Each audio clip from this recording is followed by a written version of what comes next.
السلام عليكم ورحمة الله وبركاته. ازيكم يا أولى إعدادي؟ أنا عارفة إن انتوا أول مرة تشوفوني وأول مرة تبدأوا علوم أولى إعدادي.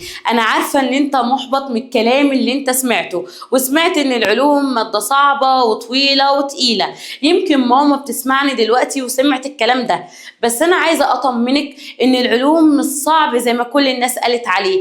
العلوم عايزة طالب يذاكر أول بأول، عايز طالب مش يفهم، عايز طالب يحفظ، وعايز مدرس يعلمه ببساطة المعلومة. وده اللي أنا هعمله إن شاء الله معاكم طول ما احنا موجودين مع بعض، سواء على اليوتيوب أو المنصة بتاعتنا اللي هنعلن عليها النهاردة إن شاء الله تعالى.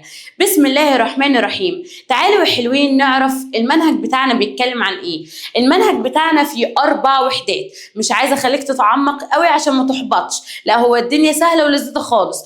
4 وحدات. أول حاجة بتتكلم عن حاجة اسمها مادة، وده موضوعنا النهاردة المادة. تاني حاجة هتكلم عن القوة الكهربية، ما اقصدش الكهرباء اللي ماشية في السلوك، الكهرباء اللي بتخلي الشاشة اللي انت بتتفرج عليها دلوقتي مفتوحة، أو الشاحن اللي انت بتشحن بيه تليفونك، لا خالص.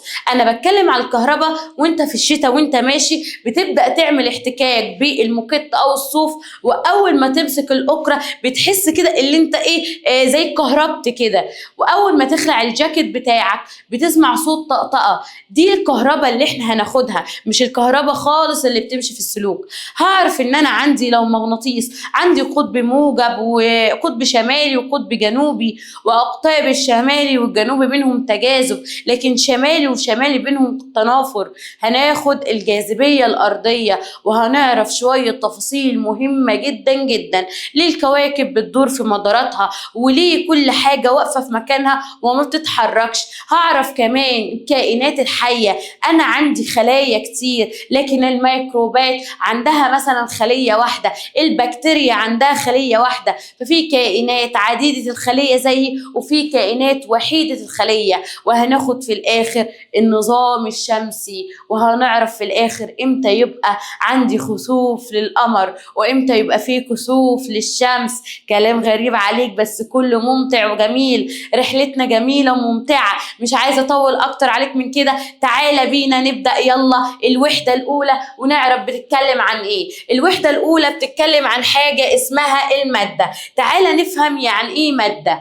بس قبل ما نفهم يعني ايه مادة، هنعرف الوحدة الأولى بتاعتنا دي مكونة من كام درس. قالوا لي 4 دروس. سألتهم تاني كام درس، قالوا لي 4 دروس. الدرس الأول اسمه تركيب الذرة، وهفهم يعني ايه ذرة. الدرس اللي بعده اسمه الجدول الدوري.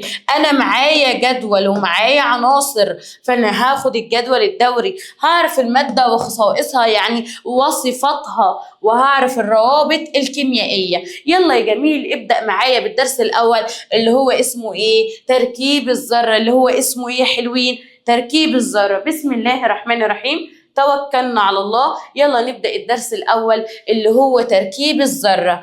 أنا ما ينفعش أشرح لك الذرة وتركيبها من غير ما أعرفك الأساس. إيه هو الأساس؟ بصوا يا حلوين، الأساس اللي هو الكلمة بتاعة الوحدة اللي هي مادة. هي إيه يا مس حبيبة المادة؟ هقول لك دلوقتي يا بابا إيه هي المادة. المادة دي عبارة عن حاجتين، ليها كتلة وحيز من الفراغ. تاني، المادة ليها إيه؟ كتلة وحيز من الفراغ. تعالى نعرف يعني ايه كتلة، وتعالى نعرف يعني ايه حيز من الفراغ. اول حاجة يعني ايه كتلة؟ مس حبيبة مادة. ليه؟ تعالوا نشوف الشروط دي.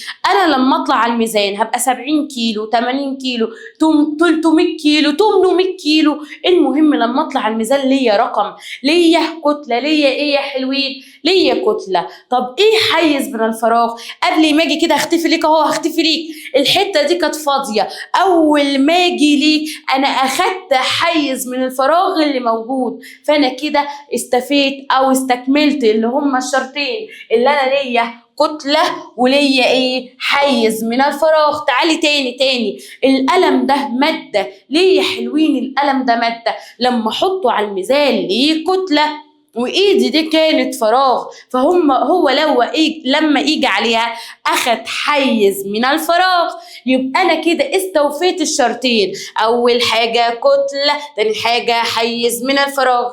اول حاجه كتله، تاني حاجه حيز من الفراغ، اول حاجه كتله، تاني حاجه حيز من الفراغ. يبقى دي الماده معايا ليها كتله حيز من الفراغ. شاطرين يا حلوين، برافو عليكم. تعالى حاجه كمان، مثلا الكرسي اللي انت قاعد عليه او السرير، بس ما تقعدش تسمعني وانت نايم، قاعد تسمعني وانت مصحصح كده ومركز. تعالى الكرسي ده لو حطيته على الميزان هيبقى ليه ايه؟ كتله. طيب الارض كانت فاضيه، فهو لما يجي اخد حيز من ايه؟ اخد حيز من الفراغ، يبقى ده الماده. برضو السرير ليه كتله، لو حطيته على الميزان اكيد ليه كتله. برضو الارض عندك كانت فاضيه، فهو بدا ياخد ايه؟ حيز من الفراغ.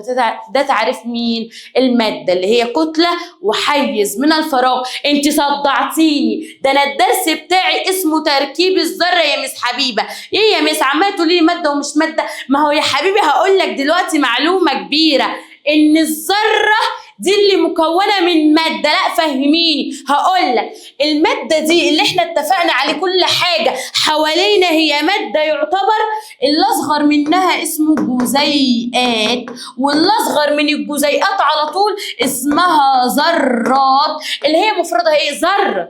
يبقى ده عنوان درسنا، لازم افهم يعني ايه ماده عشان افهم يعني ايه ذره. يبقى اكبر حاجه ماده، اللي اصغر منها جزيئات، اللي اصغر خالص اصغر حاجه اصغر حاجه اصغر حاجه اصغر حاجه الذره. يبقى ماده جزيئات ذره، ماده جزيئات ذرات، ماده جزيئات ذرات. انا هتكلم على اصغر حاجه اللي هي الذره في حصتنا. وقال لك مثال جميل كده، قال لك يا حبيبي لو معايا عماره كبيره، دور اول دور تاني دور تالت، لو اخدت دور منها يبقى انا كده دي الماده الكبيره، والدور اللي اصغر منها على طول ده الجزيء، لحد ما اوصل لاصغر حاجه في العماره اللي هي الطوبه الواحده. الطوبه الواحده دي اصغر حاجه مكونه العماره، فانا عندي الطوبه دي هي الذره، الطوبه هي الذره، الطوبه هي ايه؟ الذره. تعالى هنشوف الكلام ده.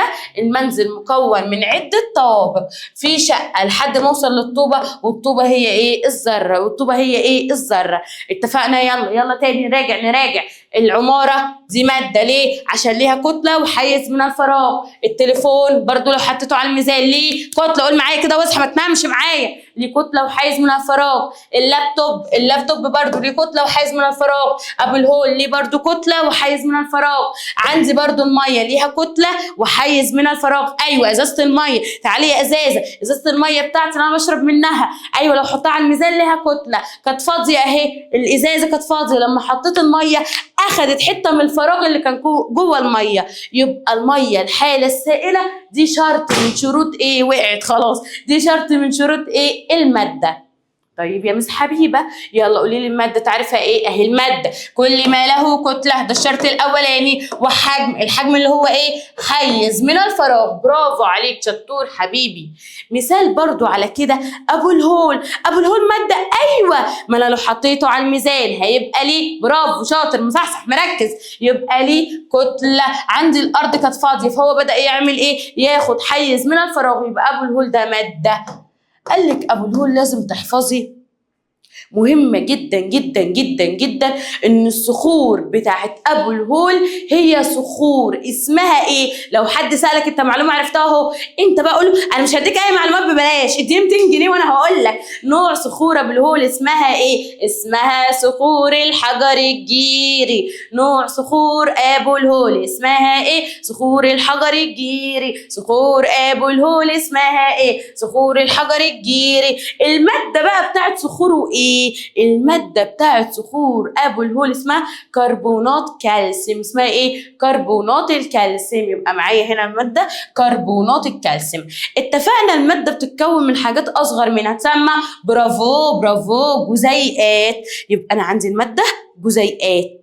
طب الجزيئات هألف، أنا قلت المادة كربونات الكالسيوم، المادة كربونات الكالسيوم، المادة كربونات الكالسيوم، المادة كربونات الكالسيوم. هتألفي جزيئات جديدة هتقولي كربونات ألمونيوم؟ لا، هتبقى كربونات إيه؟ كالسيوم، لحد ما أوصل في الآخر خالص اللي هي أصغر حاجة الذرة. يبقى أبو الهول مادة. صخوره الحجر الجيري، المادة بتاعته كربونات كالسيوم، جزيئاته كربونات الكالسيوم، لحد ما اوصل لاخر حاجة وهي الذرة يا حلوين. حلو. الذرة بقى اللي هي اصغر حاجة ايه يا حلوين؟ قال لي الذرة هي وحدة بناء وتركيب جميع المواد.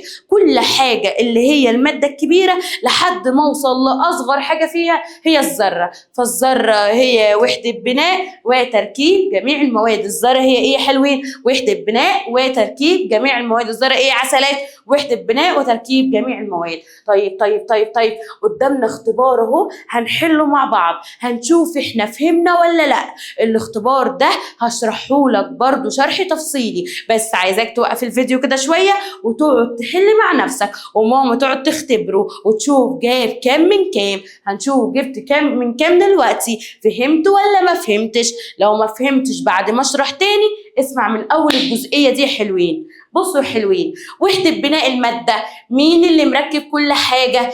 وحدة بناء المادة اللي مكون كل حاجة واللي مركب كل حاجة، برافو عليك، هي الذرة. برافو. طب تاني حاجة، كل ما له كتلة وحجم ويشغل حيز. اللي ليه كتلة ويشغل حيز مين؟ اللي ليه كتلة ويشغل حيز مين؟ أيوة برافو. قلنا أبو الهول إيه؟ مادة. القلم ده إيه؟ مادة. البليزر اللي أنا لابساه ده إيه؟ مادة. الخاتم اللي في إيدي ده إيه؟ مادة. فكل دول مادة. طيب السؤال اللي بعد كده قلنا تتشابه مكونات هذه الصورة في إن جميعهم إيه؟ بص معايا كتاب ومعايا قلم ومعايا إزازة ومعايا شنطة. كل دول يعتبروا ايه يا حلوين؟ كل دول يعتبروا ايه يا عسلات؟ تعالى كده نستوفي الشروط. الازازه دي لو حطيتها على الميزان هتديك رقم ولا مش هتديك رقم؟ ما بص قول، هتديك رقم، يبقى لها كتله. المكتب كان فاضي، فلما جت الازازه هي اخذت حيز من الفراغ، يبقى لها كتله وحيز من الفراغ. كده انا استوفيت شروط مين؟ الماده في الازازه. طب تعالى الكتاب، برضو الكتاب لو حطيته على الميزان ليه ايه؟ شاطر برافو بتجاوب. كتله والمكتب كان فاضي يبقى حيز من الفراغ، يبقى انهم كلهم ماده. كل دول مادة. طيب تعالى نشوف السؤال اللي بعده. تتكون المواد من وحدات صغيرة. المادة في حاجات أصغر تسمى إيه؟ برافو، جزيئات. طب الجزيئات اللي بتتكون من حاجات أصغر منها تسمى إيه؟ في الآخر تسمى، تعالي تسمى في الآخر ذرات. أسئلة سهلة وجميلة، أتمنى يبقى الجزء ده واضح وضوحا تام ليكم. قلنا ايه؟ المادة ايه؟ كل ما له كتلة وحيز من ايه؟ الفراغ. برافو عليك، كل حاجة يعتبر مادة، حتى الكاميرا اللي بتصورني دلوقتي مادة، الشاشة دي مادة عشان لها كتلة وحيز من الفراغ. قلنا المادة اللي أصغر منها جزيئات، الأصغر منها ذرات، دي أصغر حاجة. وحدة بناء وتركيب جميع المواد هي الذرات. برافو عليك. تعالى بقى نشوف بنية الذرة. تعالى أكبر لك دي ونشرح ونشوف بنية الذرة، يعني تركيب الذرة. الذرة دي الناس عرفوها من يوم ولا يومين ولا 3؟ ده قعدوا علماء كتير على مختلف العصور يفكروا في بنية مين؟ الذرة. يفكروا في مين؟ بنية الذرة. أول حاجة في العصور القديمة كان معايا فلاسفة اسمهم الفلاسفة اليونانيون. اسمهم الفلاسفة الإيه؟ اليونانيون. من ضمن الفلاسفة كان في فيلسوف من كتر التفكير الجل اسمه الفيلسوف ديموكريتس. اسمه إيه؟ الفيلسوف ديموكريتس. اسمه إيه؟ الفيلسوف ديموكريتس. قال إيه؟ قال مثلا أنا جبت ورقة وفضلت اقطعها اهي، اقطعها لحد ما اوصل لحته نونه خالص. الحته دي خلاص مش هقدر اقطعها، غير قابله للتجزئه. الحاجه اللي هي الصغنونه خالص اللي انا مش هقدر اقطعها اسمها ايه؟ الذرات. اسمها ايه يا حلوين؟ الذرات. فاحنا قلنا الماده غير قابله للتجزئه، عشان كده انا سميتها ايه؟ الذرات. الماده غير قابله للتجزئه، عشان كده انا سميتها ايه؟ الذرات. يبقى في العصور القديمه الفلاسفه اليونانيون كان عندي فيلسوف كان اسمه ايه؟ ديموكريتس. قال المادة غير قابلة للتجزئة، عشان كده سميتها ايه؟ الذرات. لكن في اوائل القرن ال19 اجى العالم ده بدأ يحط نظريات وقعد يفكر كتير برضو عشان يوصل ان لو مسكت القلم ده وفضلت اقسمه لحد ما يوصل لحته صغنونه كده غير قابله للانقسام، هي دي برضو اللي في الاخر سميناها الذره. بس ده مش موضوع سؤال، اللي موضوع سؤال واللي هيسأل عليه جامد قوي العالم دالتون ده عمل ايه؟ هقوله ده اللي عمل اول نظريه علميه. ده اللي عمل ايه؟ اول نظريه علميه هسيل فيها والله. العالم اللي عمل اول نظريه علميه هقول دالتون. لكن في اوائل القرن العشرين هسئل فيها برضو مين اللي عامل نموذج للذره، بس على اساس ان هو جرب وتجريبي يبقى العالم رذرفورد. جرب وتجريبي يبقى العالم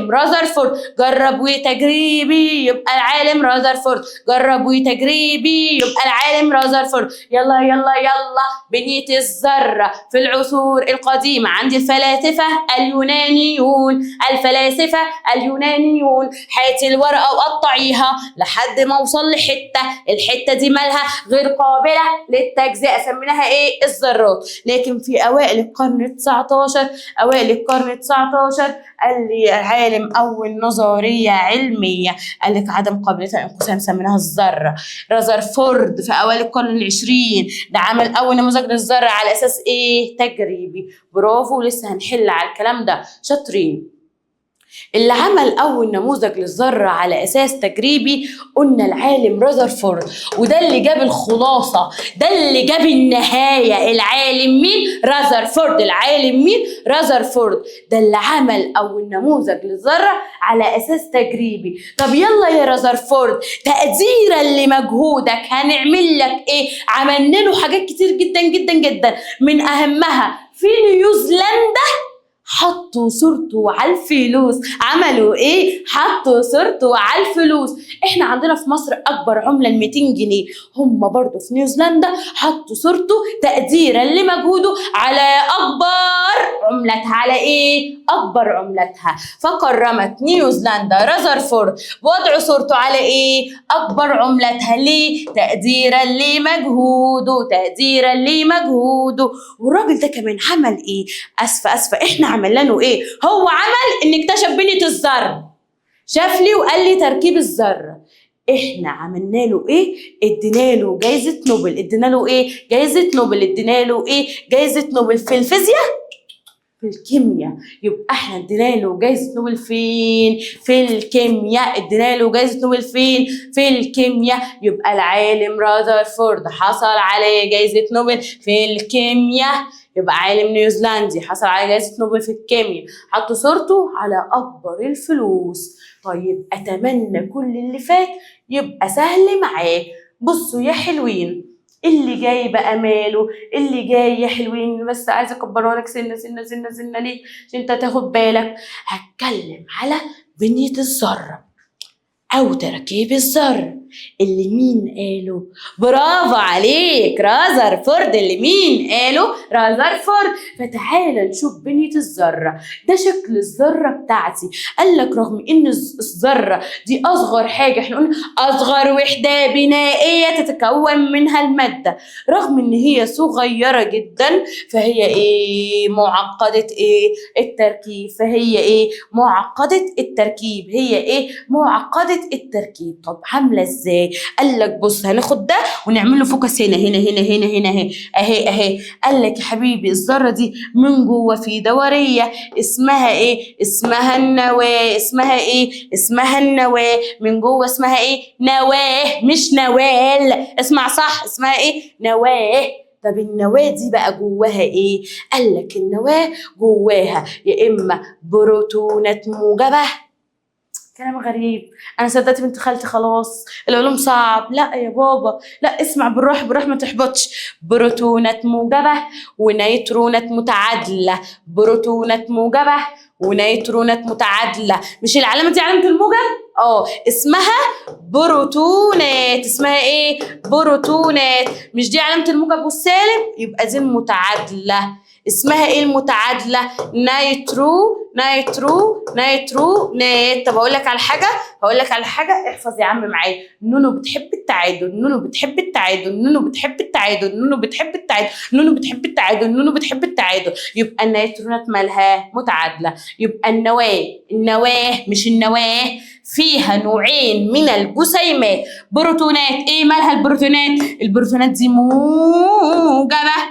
والنيترونات مالها؟ النيترونات دي متعادلة. نونو بتحب التعادل. كده انا خلصت النواة طبعا حيز صغير، وهشبه لك دلوقتي الحيز بتاخد مكان صغير جدا جدا جوه الذرة، وفيها نوعين من الجسيمات اللي انا قعدت اقوله. البروتونات دي الموجبة دي اسمها جسيم، والنيترون المتعادل دي برضو اسمها ايه؟ جسيم. فالنواة فيها نوعين من الجسيمات، بروتونات موجبة ونيترونات متعادلة. حلو. قال لك بقى في حاجة تدور بسرعة حول النواة. قلت له ايه الحاجة دي واسمها ايه؟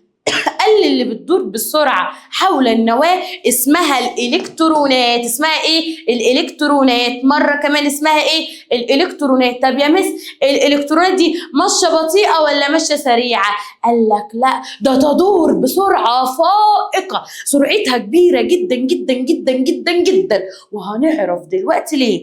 طب مس حبيبة، معنى ان هي بتدور في سرعة فائقة بسرعة عشوائية يعني في الهواء، ولا ليها مكان محدد؟ قال لك لا يا بابا، ليها مكان محدد. فالنيوترونات ليها طريقها اسمه ايه؟ اسمه مستويات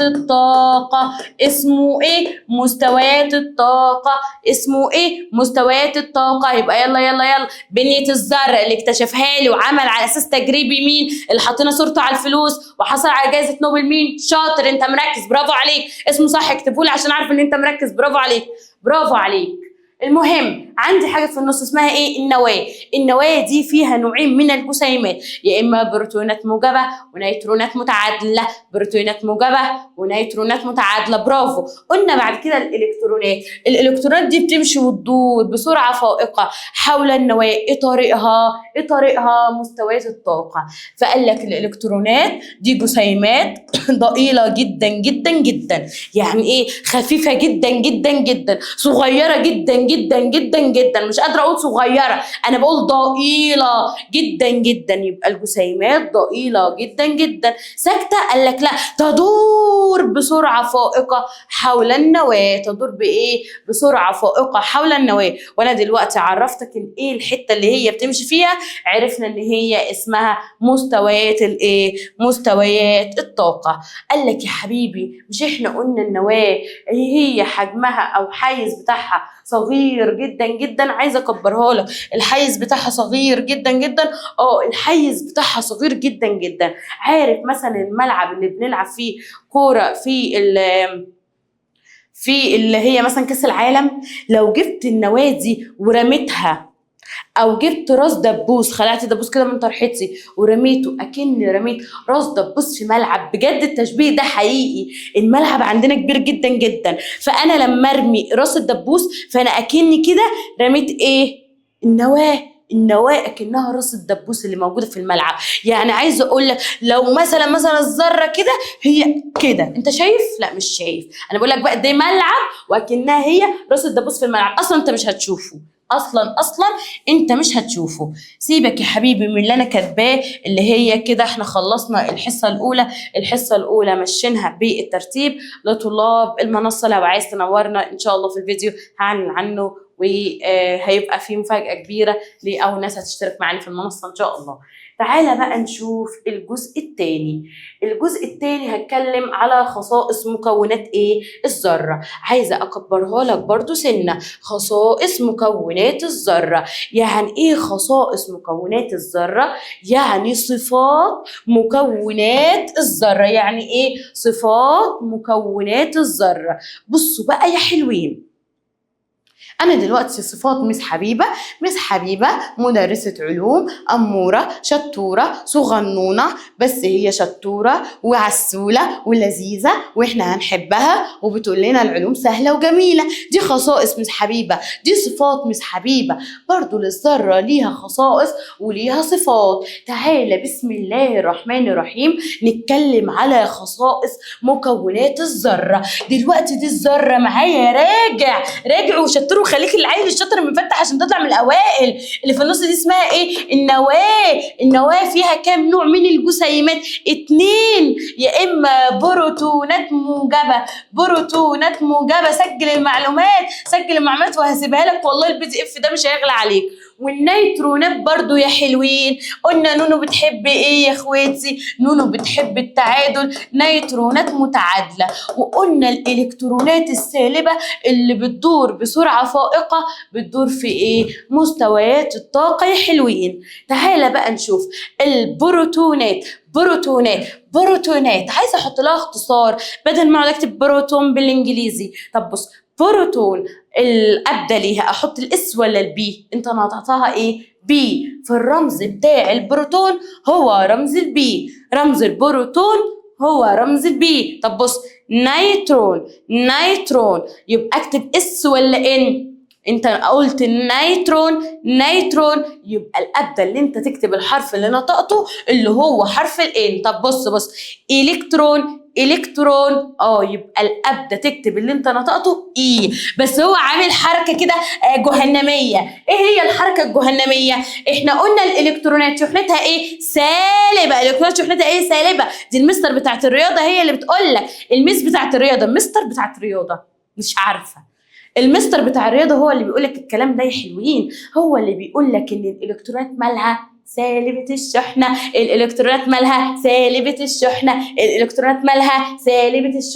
فالاي الكترون سالب فبيحط العلامة السالب كده. انت شطور، عرفت الرمز. يبقى البروتون بي، يلا عشان ما تحل معايا الاختبار الجاي. البروتون بي، نيترون ان، بروتون بي، نيترون ان، الكترون اي. برافو عليك. تعال نعرف الشحنة. مش احنا قلنا البروتونات موجبة؟ فألاقي الشحنة الكهربية النسبية بتاعة البروتون موجب 1. طب تعالى النيترون اللي هي دي قلنا نونو بتحب الايه؟ التعادل. لو جبت مثلا موجب 1 ناقص 1 تطلع معاك ايه؟ موجب 1 ناقص 1 تطلع معاك 0. يبقى أنا عندي النيترون هيطلع معايا إيه؟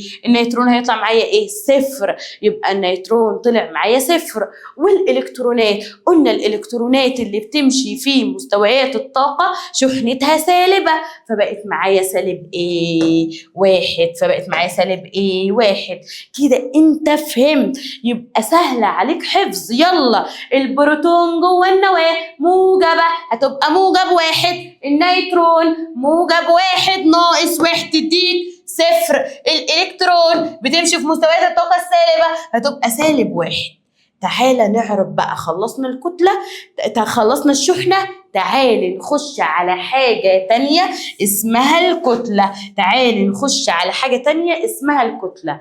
دلوقتي مس حبيبة لما تطلع على الميزان هقول لها مثلا مس انتي مثلا 60 كيلو، انت 90 كيلو، انت 180 كيلو.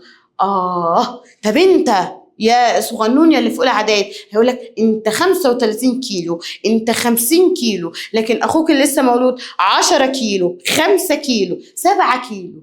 اللي مشترك بينكم ايه؟ اللي انتوا بالكيلو. اللي مشترك بينكم ايه؟ ان انتوا بالايه حلوين؟ بالكيلو. طب الذرة اللي هي وحدة تركيب جميع المواد، اللي هي المادة بتتكون من جزيئات، وأصغر حاجة معايا هي الذرات. أصغر حاجة أحطها بالكيلو ولا بالجرام حتى. اما بدأنا نستخدم حاجة اسمها استخدمنا حاجة اسمها ايه؟ ايه هي يا حلوين؟ اليو دي عبارة عن الكتلة دون ذرية. اليو دي يا حلوين كتلة دون ذرية. اليو دي يا حلوين كتلة دون ذرية. فهميني بقى بس، انتوا قلتيلي افهم عشان تعرف تحفظ العلوم. يعني ايه كتلة دون ذرية؟ يعني اصغر من الذرة. ايه اصغر من الذرة؟ مستغرب ليه؟ انا بقول لك الالكترونات اهي ماشيه هنا، يبقى اكيد جوه الذره يبقى اصغر منها. البروتونات الموجبه جوه النواه يبقى اصغر من الذره، يبقى هنا. نونو بتحب التعادل، يبقى ايه؟ ما اصغر من الذره. صح ولا مش صح؟ صح يا مس حبيبه. يعني عايزاني احط جنب كل كتله كل واحده حرف اليو؟ وتعالى امسح لك كل الكلام ده ونتعامل بقى بالراحه بالراحه بالراحه بالراحه. تعالى نتعامل بالراحه. تعالي تعالي تعالي تعالي. بص يا حلوين، بصوا يا عسلات. دلوقتي انا عندي البروتون عايز اعرف كتلته كام، والنيترون عايز اعرف كتلته كام، وعايز اعرف كتله الالكترون. بصوا يا حلوين، كتلة البروتون عبارة عن، العلماء شافوها 1 يو. ايه يو دي؟ ايه يو؟ الكتلة دون ذرية، يعني أصغر من الذرة. والنيترون جينا بصينا عليه لقيناه برضو 1 يو. واجي أبص على الإلكترونات اللي هي تدور في مستويات الطاقة بسرعة فائقة. طب انت ليه بتجري بسرعة؟ أكيد أنا خفيفة، والخفيف يجري بسرعة. فلقينا إن كتلتها صغيرة جدا جدا جدا. لقيناها كام يا حلوين؟ ألاقي إن كتلتها بتساوي 1/1836 يو. ألاقي كتلتها كام؟ 1/1836 يو. قول معايا يلا، أرقام مهمة. 1/1836 يو. مركز ولا نايم؟ مركز ولا نايم؟ مركز يا مس حبيبه. انا كده اكتشفت حاجه وانت بتشرحي لي، من كتر ما انا مركز استنتجت حاجه. قولي تعالى تعالى تعالى، انا سامعاك بقلبي. استنتجت ان البروتونات كتلتها عامله زي النيترونات، دي 1 ودي 1. برافو عليك. والصغيره خالص الالكترونات اللي هي بتساوي 1/1836 يو. عشان كده هي بتجري بايه؟ بسرعة فائقة. برافو عليك، ده انت شطور خالص. طيب تعالى بقى يبدأ يسألني في نقطة نقطة. أول حاجة هيفوكس الراجل على كلمة الشحنة وبتركتها بأسئلتها. بعد كده هيبدأ يسأل على الكتلة. تعالى نشوف شحنة البروتون -1 والإلكترون -1. المهم الرقم هنا 1 وهنا 1، يعني ما قالوش هنا -1 وهنا -90. لا، ده هنا 1 وهنا 1. يعني البروتون بيساوي الإلكترون في الرقم هنا 1 وهنا 1. كلمة في الرقم، أنا 50 وأنت 50، أنت 60 وهو 60. كلمة الرقم دي يا إخواتي تسمى المقدار. تسمى إيه؟ المقدار. فكتلة البروتون تساوي كتلة النيترون في المقدار. شحنة البروتون تساوي شحنة الإلكترون في المقدار. فبقول شحنة البروتون يساوي شحنة الإلكترون في المقدار في المقدار. طيب لو أنا عايزة أقول في النوع، والله البروتون -1 والإلكترون -1، يبقى دي موجب ودي سالب، دي موجبة ودي سالبة. فبدأت إن هي تخالفها في النوع. دي أسئلة مهمة ملحوظة تخلي بالك منها. شحنة البروتون إيه الإلكترون؟ والله العظيم حسب أنت بتسأل إيه. لو مقدار دي 1 ودي 1 يبقى يساووا بعض، لكن النوع دي موجبة ودي سالبة فتخالفها. طيب بصوا يا حلوين، سؤال مهم جدا جدا جدا جدا جدا وبيجي في الامتحان. يا رب اللي يركز فيه يخش الجنة. يا رب يا رب اللي يركز في السؤال ده يخش الجنة فعلا. أنا عندي السؤال ده بيقول لي أنا عايز أعرف نواة الذرة. النواة اللي لو حطيتها في ملعب بتبقى عامله كأنها راصده تبص في ملعب، شحنتها ايه؟ نركز في السؤال ده. هي النواه فيها بروتونات موجبه وفيها ايه يا حلوين؟ نيترونات. قلنا نونو بتحب التعادل، يبقى نيترونات متعادله. نيترونات مالها؟ متعادله. طب بصوا يا اخواتي كده، انا عندي الشحنه. بيسأل على الشحنه، سؤاله فوكس على الشحنه، مركز على الشحنه. بيقول لك يا حبيبي الشحنه ايه؟ ابص كده على موضوع الشحنه ده، البروتينات انت قايله لي فوق موجب واحد، وشحنه قلنا موجب واحد ناقص واحد تديني زيرو، فادتني النيترونات المتعادله شحنتها صفر. صفر، يعني معنى كده ان الشحنه دي صفر، يعني اكنها ايه؟ مش موجوده. ايه ده؟ انا بتكلم شحنات وليس كتلات. فقلنا النواه موجبه بروتينات، لكن النيترونات متعادله صفر. صفر صفر صفر صفر، كأنها مش موجوده. فكده اتبقالي ان النواه فيها ايه؟ بروتونات موجبه. النواه فيها ايه؟ بروتونات موجبه. فكده اصبح ان نواه الذره يا اخواتي مالها؟ موجبه الشحنه. نواه الذره مالها؟ موجبه الشحنه. نواه الذره مالها؟ موجبه الشحنه. نواه الذره مالها؟ موجبه الشحنه. ليه بقى؟ ليه احنا اتفقنا ان هي موجبه عشان البروتونات موجبه والنيترونات متعادله، فكلمه المتعادله دي اصلا صفر. ما هو كده انت جاوبت. كده لما كتبت ان انت بروتونات موجبه والنيترونات متعادله، عرفنا ان النيترونات المتعادله دي كده صفر يا حلوين. معنى كده ان اول ما انت كتبت كلمه متعادله انت بتقول ان كده صفر، يعني النيترونات دي بيننا وبين بعض ما تقولهاش لحد ملهاش لازمه. ملهاش لازمه. ملهاش لازمه. يبقى النيترونات معانا ملهاش لازمه. يبقى توصف نواه الذره انها موجبه عشان فيها بروتونات موجبه ونيترونات متعادله، وعرفت النيترونات دي متعادله يعني ملهاش لازمه. السؤال ده خطير خطير خطير خطير خطير لأبعد الحدود. ركز يا بابا ركز. طيب احنا خلصنا الشحنه، عرفنا شحنه النواه ايه؟ موجبه. فهمنا ليه؟ فيها موجبه ومتعادله. المتعادله دي بصفر. باي باي، مش عايزاها خلاص. تعالى اتكلم على الكتله، وجاي يعيد ويزيد الملزمه بتاعتنا يا حلوين اللي هنسيبها لك اكني انت قاعد بتذاكر لوحدك في البيت. مش هتحتاجني، بس طبعا هتحتاجني يعني، معلش تحتاجني. اليود دي ايه يا حلوين؟ قال لك اليود اتفقنا مع عز حبيبه هي كتله دون ذريه. كتله دون ذريه يعني ايه يا حلوين؟ يعني اصغر من الذره. يعني ايه يا عسلات؟ اصغر من الذره. طب نيجي نلاحظ عبد العزيز لما لاحظ معايا من شويه قال لي ايه؟ قال لي انا لاحظت حاجه. قلت له قول يا عبد العزيز يلا. قال لي البروتون قد النيترون، ده واحد يو وده واحد يو. بالراحه، تعالي لنا تاني. تعالي رحت فين؟ عبد العزيز ركز. قال لي البروتون عامل زي النيترون، ده واحد يو. وحسنيه برضو قالت لي ده واحد يو. يبقى البروتون بيساوي النيترون في ايه؟ في الكتله. يبقى كتله البروتون بيساوي كتله النيترون.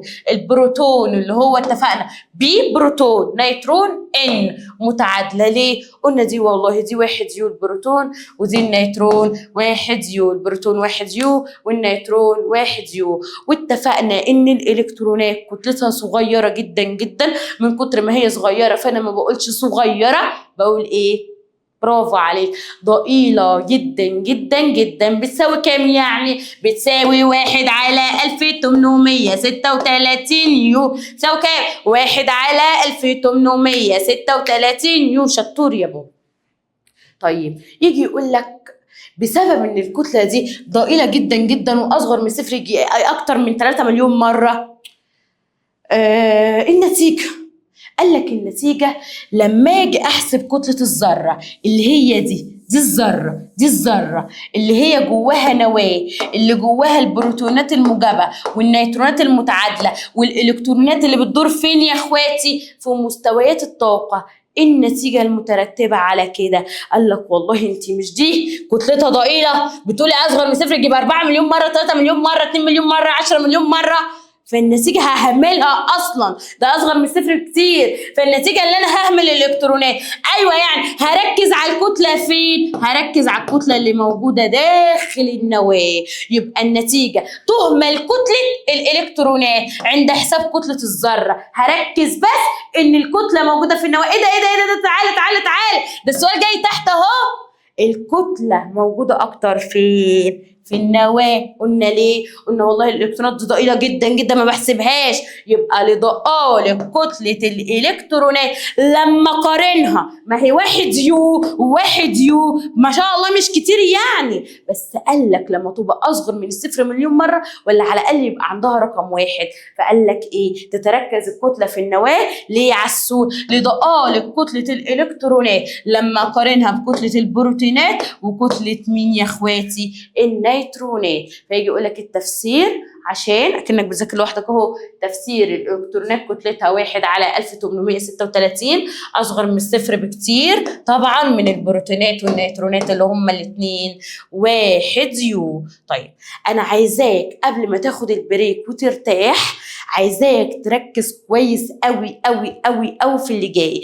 اللي جاي حاجات فاني كده وهنضحك مع بعض وتقولي اغنيتك جميله جدا يا مس حبيبه، وانت على وعدك لينا ان العلوم عايز معلم بس يشرح بطريقه سهله وطالب يذاكر اول باول وينتبه في الحصه. بص يا مس حبيبه، حاجه اسمها يا حلوين الرموز الكيميائيه للعناصر. ايه هي الرموز الكيميائيه للعناصر يا عسلات؟ دلوقتي انا هقول لك تعالى نكتب حديد وحطه في الاكسجين اللي انت بتاخده من الجو. يا مس حديد واضيفه على الاكسجين، هيبدا الحديد مع الوقت وهو موجود في الهواء يصدي ويتفاعل ويكون طبقه بنيه عليه اسمها اكسيد الحديد، طبقه لونها بني عليه. كلام مظبوط يا مس حبيبه.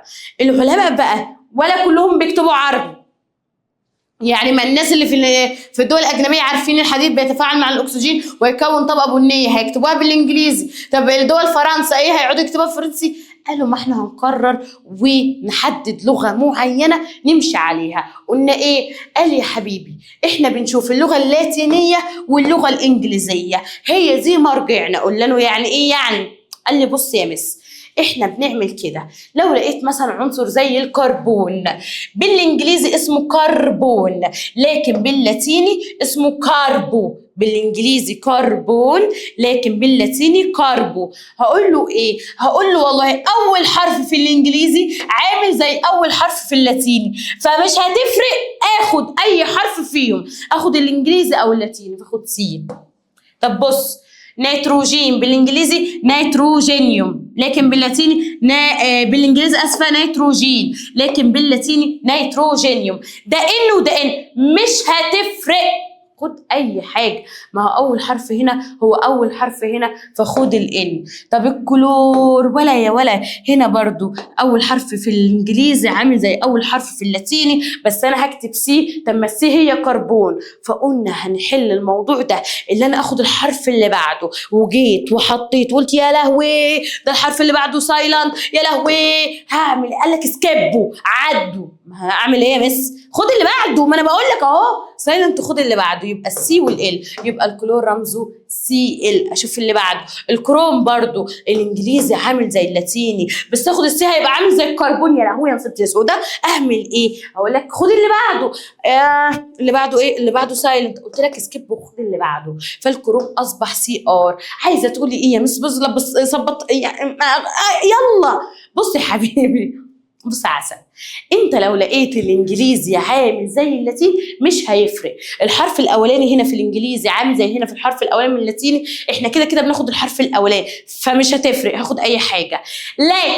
لكن لو بصيت على كلمه زي الصوديوم، بص عليها بالانجليزي اسمها صوديوم، لكن باللاتيني اسمها ناتريم. ايه ده الانجليزي غير اللاتيني. في الحاله دي اجبرت ان انت تاخد الحرف الاول بتاع اللغه اللاتينيه.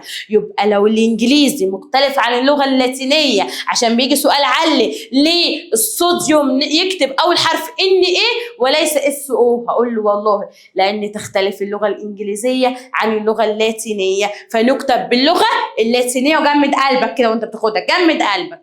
طب تعالى، البوتاسيوم اسمها بالانجليزي بوتاسيوم، لكن باللاتيني كاليوم.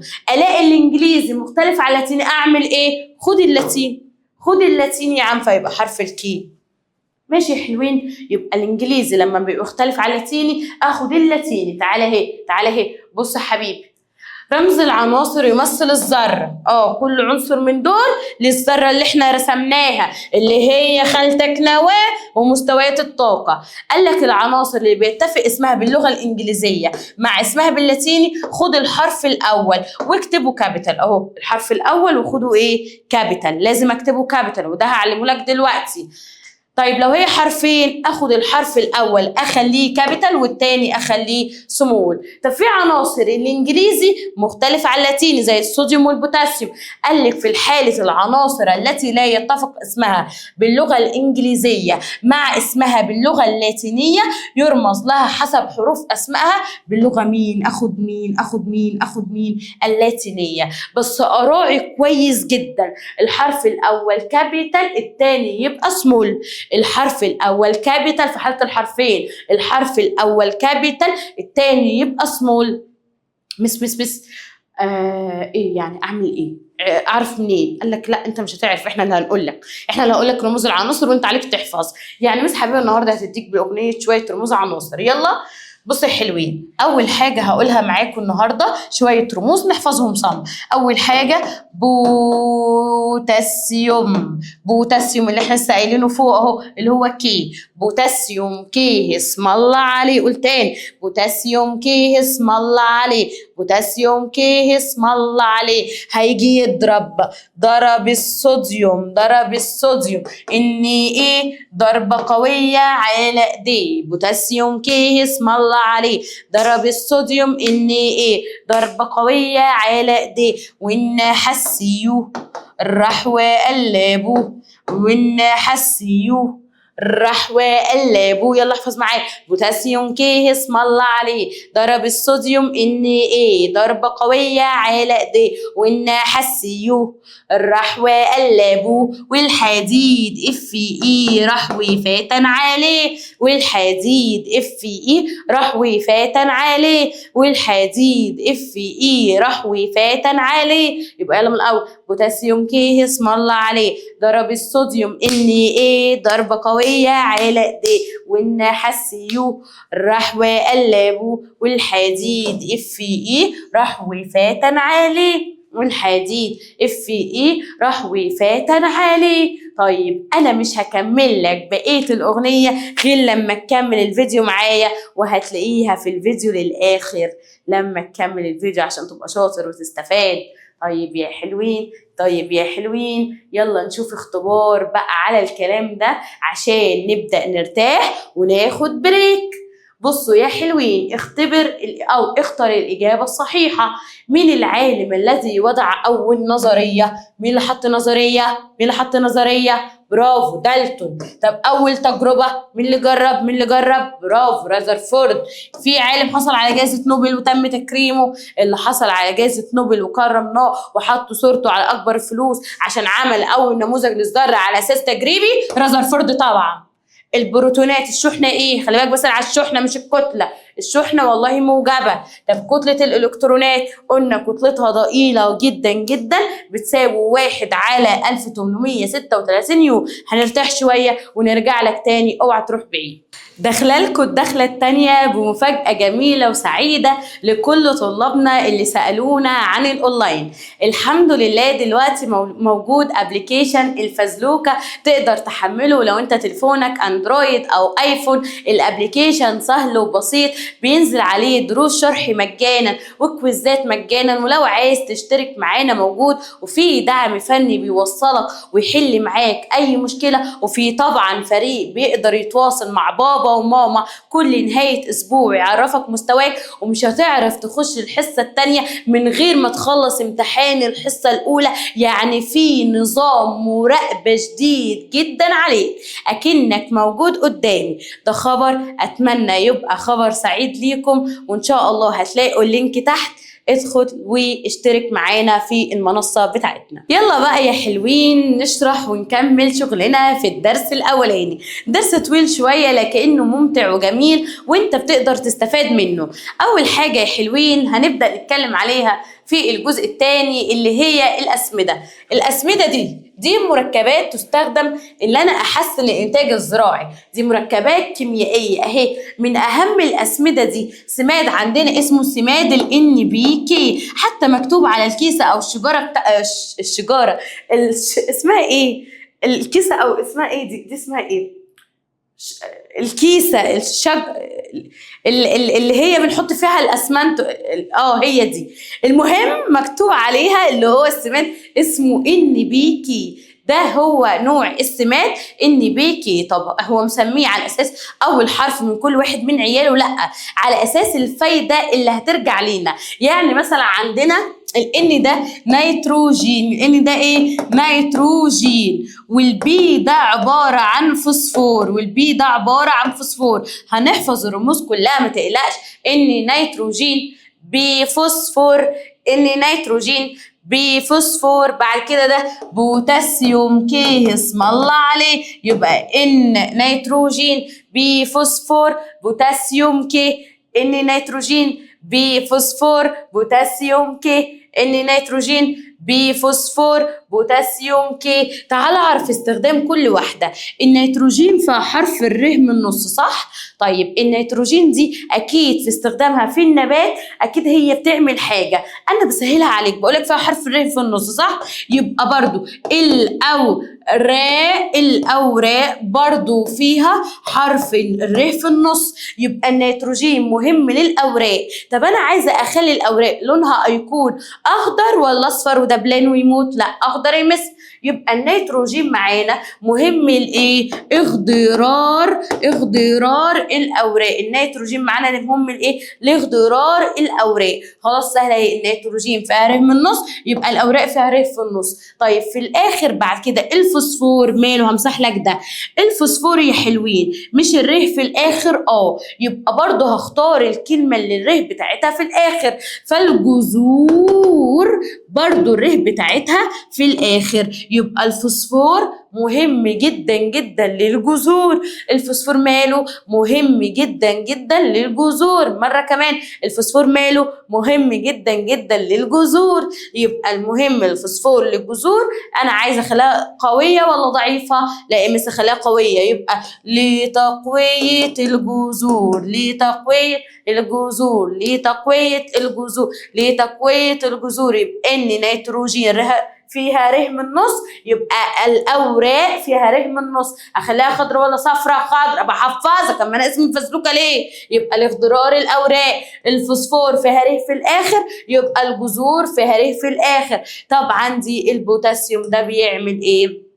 البوتاسيوم ده يستخدم في النمو الصحي للنبات. يستخدم في ايه؟ في النمو الصحي للنبات. نمو صحي للنبات، نمو صحي للنبات. يبقى الفوسفور جذور، والبوتاسيوم مستخدم في النمو الصحي للنبات. طيب كل حاجة لو زادت عن حدها تتقلب ايه؟ ضدها. الشاطر. فقال لك لو انا استخدمت الكمية الكبيرة من الأسمدة اللي هي المفروض السماد NPK ده يستخدم في تحسين الإنتاج الزراعي، فأنا لو استخدمته وفرطت وحطيت كتير إفراط في الأسمدة دي هيبقى ضار بالنبات وضار بالتربة وصحتك كإنسان، والحيوان لو هياكل برسيم برضو ضار بيه، والبيئة كلها كتوتال شكل عام هتبدأ تأثر بالإفراط بالأسمدة. طيب بيجي سؤال على الحتة دي، وانا سؤال جميل وبحبه الصراحة. بيقول لك ايه؟ اي هذه المواد اللي فيها العناصر الثلاثة، اللي هي الN والB والK. واجي ابص على كل الاختيار، هي دي فيها N؟ لا، انا شايفه فيها B بس.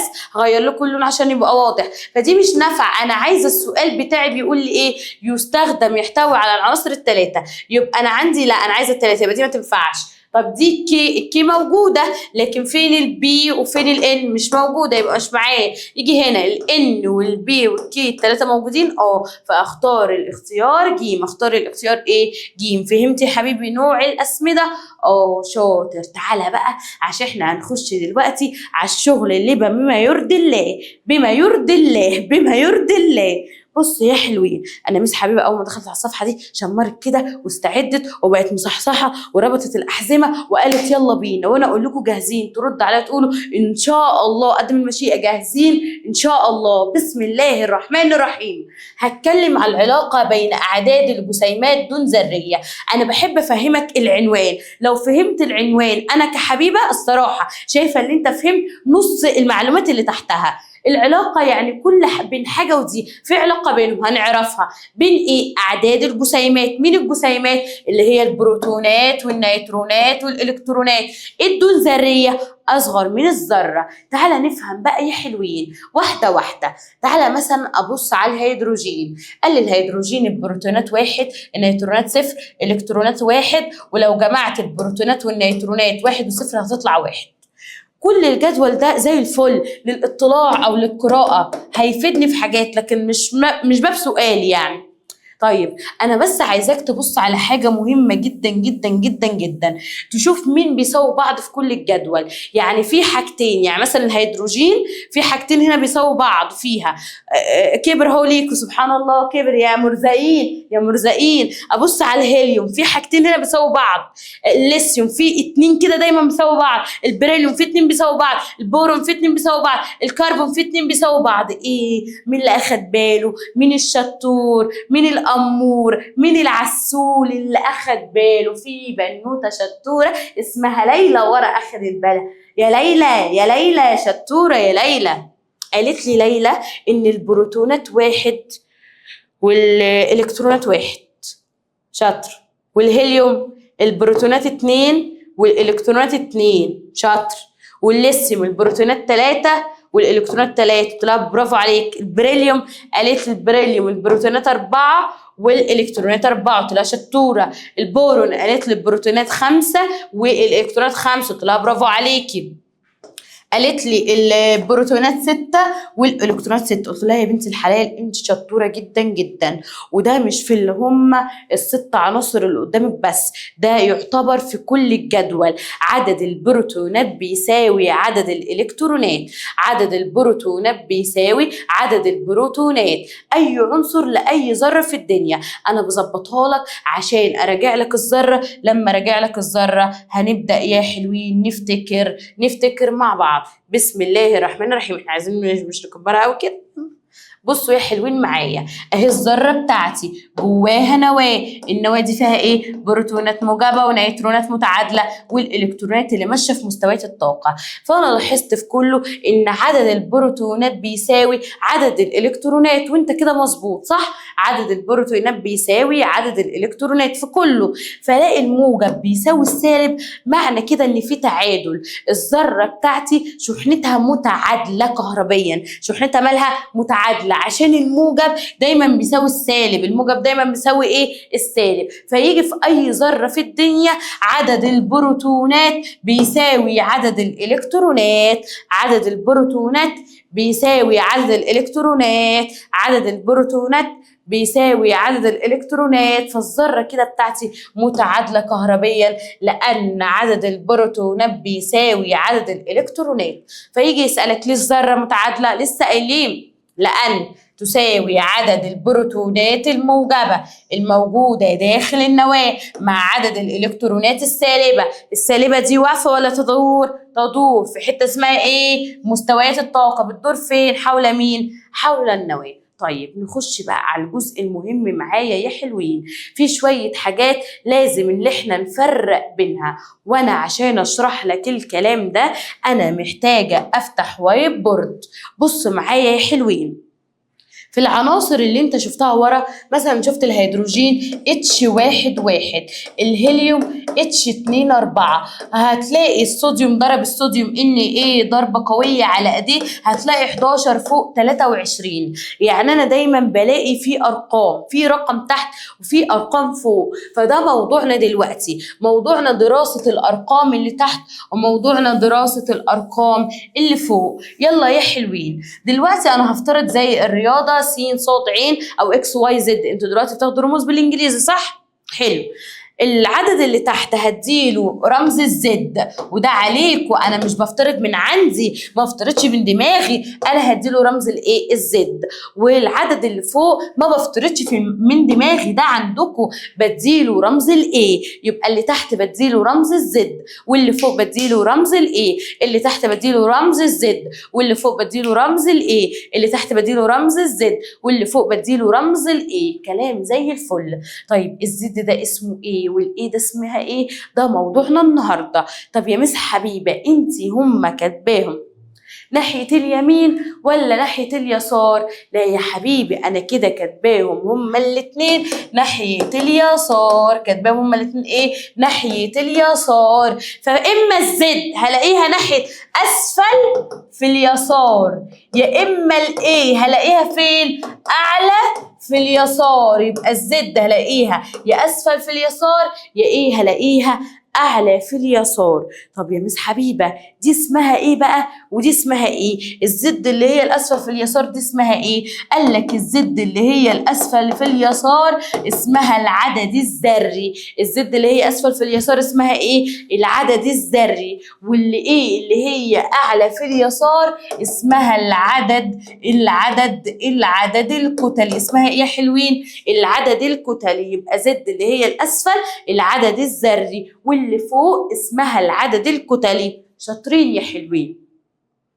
طبعا زي ما انا اسمي مس حبيبه، برضو في البيت مامتي بتقول لي يا بابا، بتدلعني. طيب انا دلوقتي يا حلوين برضو زي ما عدد النيوكليونات اللي هي اسفه قلتها، برضو زي العدد الكتلي اللي هي فوق اعلى على اليسار، زي ما هو اسمه عدد كتلي، اوقات بنحب ندلعه بنقول له يا نيوكليونات، بنقول له يا نيوكليونات، بنقول له يا نيوكليونات. يبقى العدد الكتلي ليه اسم تاني وهو اسمه النيوكليونات.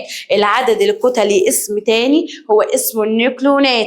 العدد الكتلي ليه اسم تاني هو اسمه ايه يا حلوين يا شاطرين؟ برافو عليكم، هو اسمه النيوكليونات. اسمه ايه؟ النيوكليونات. اسمه ايه؟ النيوكليونات. يبقى العدد الكتلي اتفقنا ليه اسم تاني وهو النيوكليونات. طيب يا مس يلا عرفيني الزد اللي هي اسفل على اليسار اسمه العدد الذري، اسفل على اليسار اسمه العدد الذري، اللي هي الايه اعلى على اليسار اسمه العدد الكتلي اللي هي عدد النيوكليونات. تعالي عرفيني واحده واحده، عرفيني واحده واحده اسمها ايه. تعالي اعرفك يا حلوين في صفحه جديده. انا عندي الزد اللي هي ايه، واللي هي اسفل اكس اللي هي تحت زد اللي هي اسمها العدد الايه؟ شاطر يا بابا، العدد الذري. اوعى تنام مني، اللي هي عدد مين؟ البروتونات. وفوق اللي هي ايه؟ اللي هي العدد الايه؟ الكتلي. العدد الايه؟ الكتلي اللي هي عدد مين؟ عدد مين؟ النيوكليونات. ايه يا مس حبيبه عايزه ايه؟ عايزه اعرفك تعريف العدد الذري وعايزه اعرفك تعريف العدد الكتلي. تعالى مثلا تحت هنا H1، مش الرقم ده مكتوب تحت؟ مكتوب تحت، يبقى ده اسمه ايه؟ شاطر يا عسول، اسمه عدد ذري. اسمه ايه؟ برافو عليك، اسفل على اليسار اسمه العدد الذري. طب العدد الذري ده ما ده ذرة الهيدروجين. ايوه، ايه موقعه من الاعراب بقى جوه النواة؟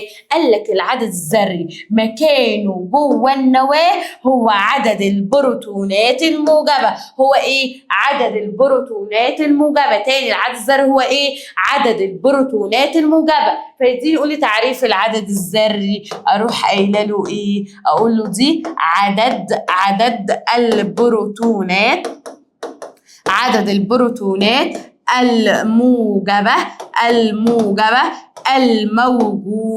الموجودة فين دي؟ الموجودة داخل النواة. عدد البروتونات الموجبة الموجودة داخل النواة. يبقى العدد الذري اتفقنا هو مين؟ عدد البروتونات الموجبة الموجودة داخل النواة. بيتكتب في الأعلى ولا في الأسفل؟ في الأسفل. يا ناحية اليمين ولا ناحية اليسار؟ اليسار. فالعدد الذري، العدد الذري هغير لك اللون، هغيره لك. العدد الذري اتفقنا هو عدد البروتونات. الناس الشاطرة اللي مفتحة معايا بقى في اولى اعدادي هيقولي يا مس هو انت مش لسه قايلالي ان الذره بتاعتي متعادله؟ ده انت مفتح وشاطر ومركز بقى.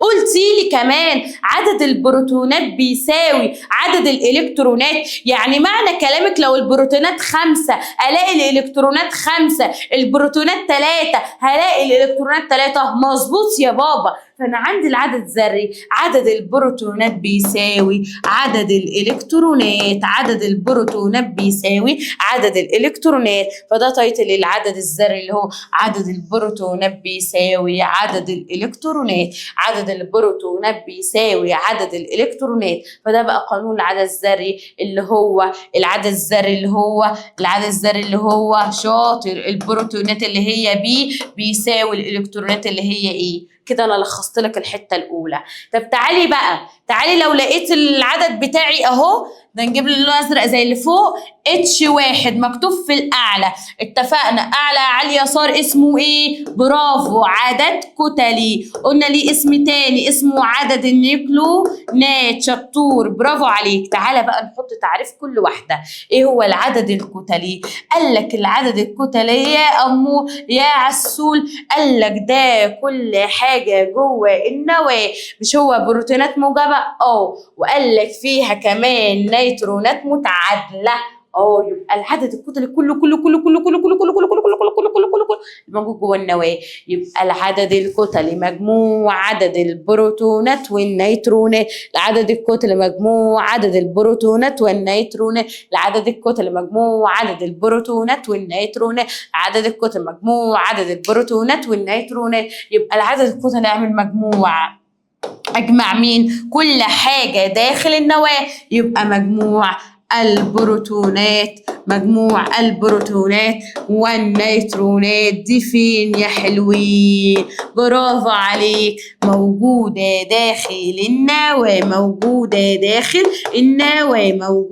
داخل النواة، لو عايزة احطها في قانون رياضة عشان لو في مسائل، لو عايز العدد الكتلي قلنا هجمع كل حاجة، هجمع البروتونات وهجمع النيترونات،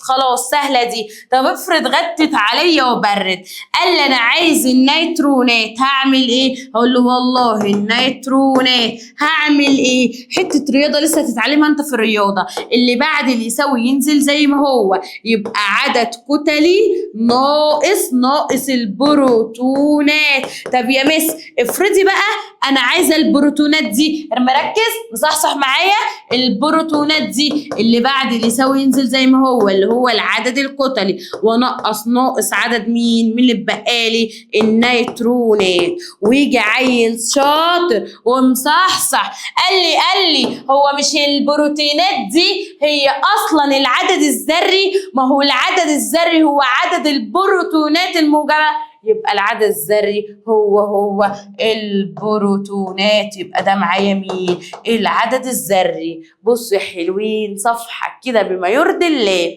يلا، اسفل على اليسار اسمه العدد الذري، اعلى على اليسار اسمه العدد الكتلي. ليه اسم واحد ولا اسمين؟ عايزه اقول نيوكلونات. يلا العدد الذري، قال لي العدد الذري دي البروتونات الموجبه الموجوده فين؟ جوه النواه. طب عشان خاطر عيون الذره المتعادله قلنا البروتونات بتساوي الالكترونات. طب تعالى هنا، لو انا عندي العدد الكتلي، لا، كل حاجه داخل النواه، البروتونات الموجبه والنيترونات المتعادله، فمجموع البروتونات والنيترونات. طب الكتلي كده بيساوي مين؟ بروتونات والنيترونات. انا عايزه النيترونات، يبقى اللي بعد اللي يساوي ينزل زي ما هو، كتلي ناقص بروتونات. طب انا عايزه البروتونات، يبقى كتلي ناقص نيترونات. وبكده يا حلوين احنا خلصنا من الحته دي بتركيز وجميله، واخدنا القوانين بتاعتها. عايزه اقول لك خدها سكرين كده واحتفظ بيها. يلا يا حلوين، يلا خد سكرين. ماشي يا حلوين، انا بحبكم وبهزر معاكم. اتمنى تبقى الحصه لذيذه عليكم. انا مش عايزه اقسم لكم الدرس، بس انتوا عايزين تقسموه على 3 مرات اوف كورس حلوين، مفيش مشكله. المهم يا حبيبي تبقى الدنيا سهله ولذيذه عليك. احنا على المنصه ما مش بناخده خبط لزق كده، اكن حصص انا معاك واحده بس. انا لازم على الفيديو على اليوتيوب انزله لكم مره واحده، ولكن بما انك لسه صغنون اسمعوا حته وانا معاك. ابعت لي اي سؤال وهرد عليك. يلا يا حلوين، تعالى نفتح ونكمل. اهو يا بس حبيبه اللي انت قلتيه العدد الذري قلنا هو عدد البروتينات. مش عايزين دي برضو.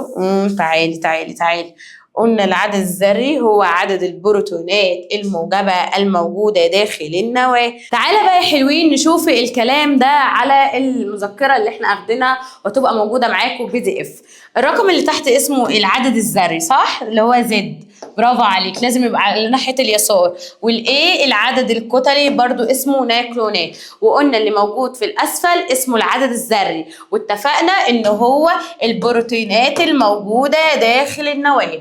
ويبقى قلنا العدد الذري هي البروتونات بتساوي النيوترونات. لا، البروتينات بتساوي الالكترونات، عشان اتفقنا ان الذره بتاعتي مالها متعادله. الذره بتاعتي مالها متعادله، فجت عشان عيون الذره المتعادله. كل حاجه مشروحه لك اهي. بعد كده العدد الكتلي فوق دي مجموع البروتينات والنيوترونات اهي، دي النواه. فانا بجمع البروتينات والنيوترونات اللي موجوده جوه النواه، فده العدد الكتلي. وقلنا شويه قوانين. لو انا عايزه عدد النيوترونات قايله ايه؟ العدد الكتلي ناقص البروتينات اللي هي اسمها العدد الذري. طب افرضي انا عايزه البروتونات بقى، فهتبقى العدد الكتلي عدد كتلي ناقص ايه؟ نيوترونات. ناقص ايه؟ نيوترونات. نخلي بالنا من الحاجات دي. طيب قال لك برضو العدد الكتلي حلوين هو عدد النيوكلونات. في حاجه عايزاك تخلي بالك منها، هي في المنهج بعد ما تعدل يعني اتشال منه حاجات بسيطه خالص. يعني قال لك ان النيوترونات ممكن تساوي البروتونات في ذره الكربون. هي الهيليوم موجوده تمام، اعرفها من باب العلم مش شيء، بس هي الكربون. والنيوترونات ممكن تبقى اكبر من البروتينات في حاله الليثيوم. تعالى نشوف الكلام ده فوق. يعني نبص على الكربون البروتينات اهي هي دي 6 والنيوترونات 6. ففعلا في ذرة الكربون البروتونات بتساوي النيوترونات. طب تعالى على الليثيوم، البروتونات 3 والنيوترونات 4، ففعلا النيوترونات تزيد عن البروتونات. فأنا عندي دي الحاجات بتاعتنا. في سؤال بقى حلوين جديد عليكم اسمه ما معنى قولنا أن. ما معنى قولنا أن أو ما معنى ده؟ بكتب فيه التعريف، جاست التعريف. يعني أنا لو حافظ التعريف كويس جدا جدا جدا هعرف أكتبه. فبيسألنا سؤال العدد الذري للكلور 17، أقول له العدد الذري والله دي الحاجات اللي جوه النواة. فالعدد الذري مجموع عدد البروتونات والنيوترونات الموجودة داخل النواة. ازاي سايبنا نكمل؟ العدد الذري هو عدد بس البروتونات الموجبة الموجودة داخل النواة. فالعدد الذري هو عدد البروتينات الموجبة الموجودة داخل النواة. لكن العدد الكتلي للكلور 35، قلنا الكتلي ايه؟ اجمع بقى كل حاجة داخل النواة، اجمع البروتينات الموجبة والنيوترونات المتعادلة. فهي مجموع البروتونات والنيوترونات المكونة للنواة. ماشي يا حلوين؟ ماشي حلوين. تعالي بقى نحط الكلور ده كرمز. العدد الذري بيتكتب اسفل ولا الاعلى؟ والله العدد الذري بيتكتب اسفل، واروح كاتبه تحت هنا كله 17. والعدد الكتلي فوق 35. ودي القوانين اللي انا قلت لك عليهم عشان الذره متعادله. طيب تعالى بقى نحل تدريب على الكلام ده يا عسلات مع بعض. بسم الله. هحل اول 2 معاكم، اول واحد وانت هتحل التاني في الكومنتات، ونشجع الناس الحلوه ونديهم مفاجآت حلوه، وهخليهم كمان يشتركوا على المنصه بتاعتنا وياخدوا جوائز جميله لينا ويشتركوا اول شهر مجاني. بصوا معايا يا حلوين. اول حاجه عايزه العدد الذري. العدد الذري ده بيتكتب في الاسفل ولا في الاعلى؟ رد عليا، بيتكتب في الاسفل ولا في الاعلى؟ والله العدد الذري ده بيتكتب في الاسفل. فانا عندي اسفل على اليسار اسمه العدد الذري، اسفل على اليسار اسمه العدد الذري. فالعدد الذري عندي 12 اهو. طب عدد البروتينات، ما هو العدد الذري ينفتح هو عدد البروتينات، فالعدد الذري هو البروتينات. طب يا مس العدد الكتلي رقم 3، العدد الكتلي اللي هو بيتكتب اعلى على اليسار اسمه العدد الكتلي في 24. طب عدد النيوكلونات برضو ينفتح، العدد الكتلي هي عدد النيوكلونات معايا 24. بعد كده قلنا عايزه عدد النيوترونات، اعمل ايه؟ عدد النيوترونات قلنا لو طلعنا فوق في القوانين عدد النيوترونات اللي انا ابدا اطرح العدد الكتلي ناقص عدد الايه؟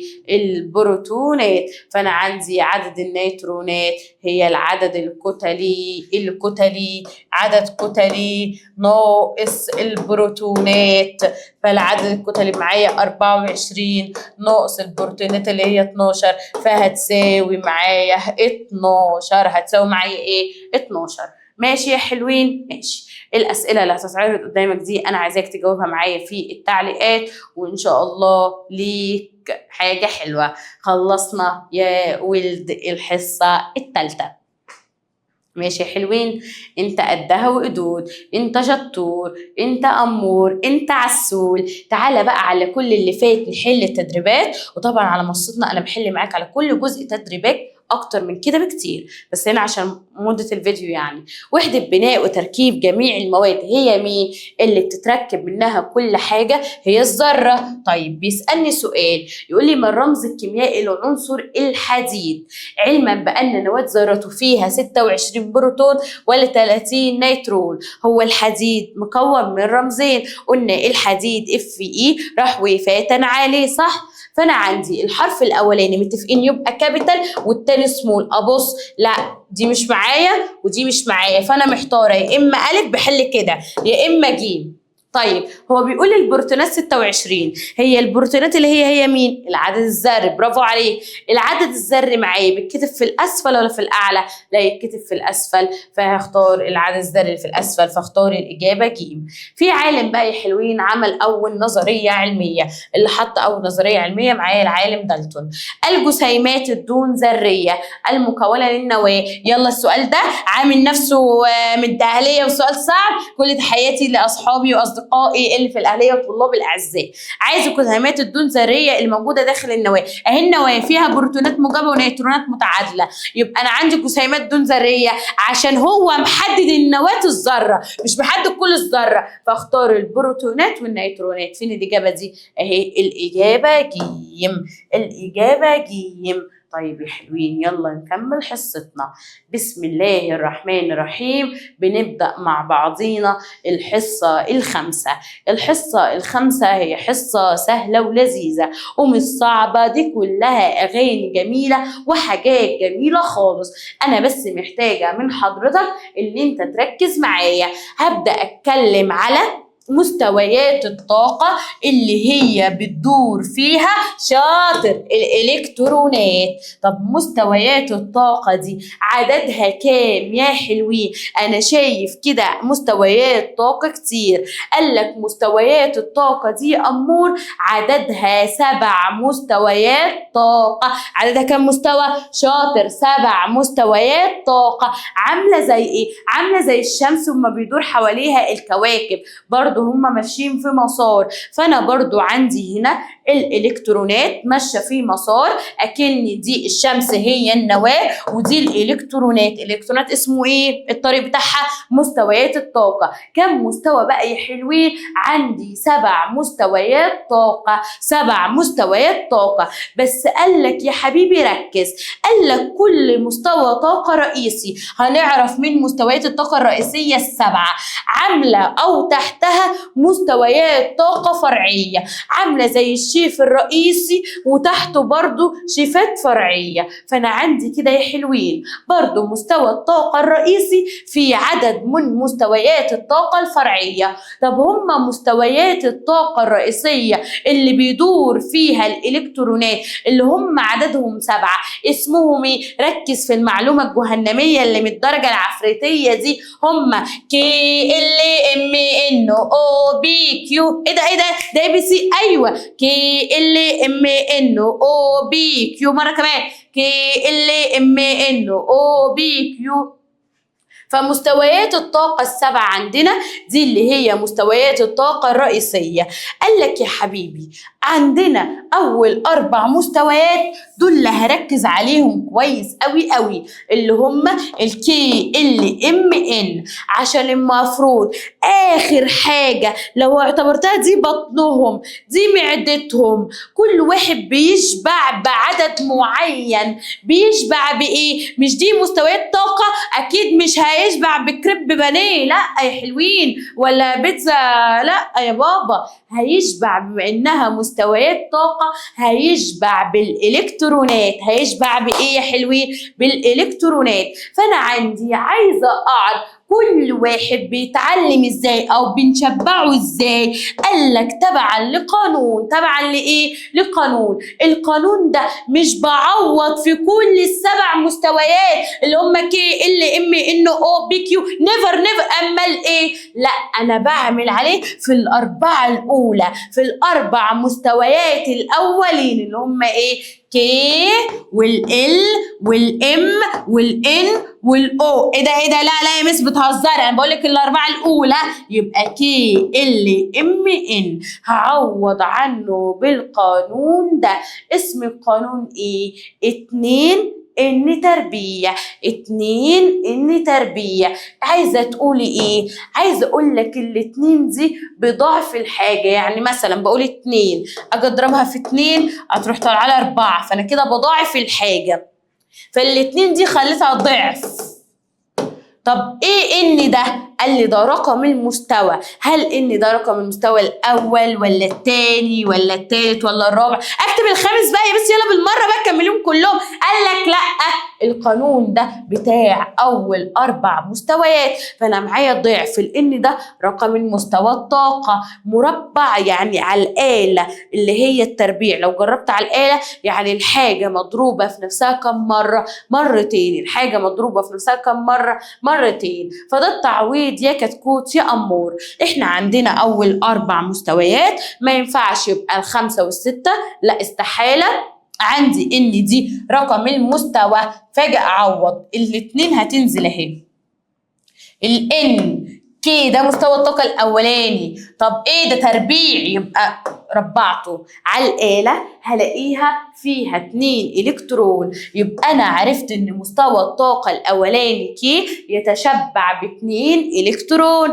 مستوى الطاقة الأولاني كي يتشبع ب2 إلكترون. طب تعالى اللي والله الاتنين هتنزل أهي، الاتنين دي هتنزل. والإن ده رقم المستوى، الكي ده رقمه كام؟ 2، وأحط التربيع هتطلع معايا 8 إلكترون. يبقى يتشبع مستوى الطاقة الثاني ب8 إلكترونات. يتشبع مستوى الطاقة الثاني ب8 إلكترونات. طب تعالى ده مستوى الطاقة الكام؟ الثالث، فهتنزل الاثنين ونحط الثلاثة والمربع تطلع 18 إلكترون. هتطلع 18 إلكترون. تعالى نشوف اللي بعده اللي هو هنزل الاثنين، وده الرابع برضه هتطلع 32 يبقى أنا عندي كده يا حلوين من اللي انا حفظته ان مستوى الطاقه كي من القانون اللي انا عوضته ضعف مربع رقم المستوى.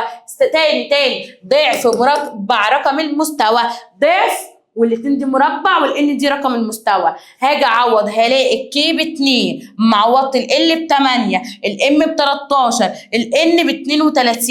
يبقى انا عندي كده التعويض بتاعي عرفني ان كي بيتشبع ب2، ال ب8، ام ب18، ان ب32. فتبقى 2 8 18 32. احفظ 2 8 18 32 مره كمان. 2 8 18 32 اخر مره. 2 8 18 32 اخر مره. 2 8 18 32 مره كمان. 2 8 18 32.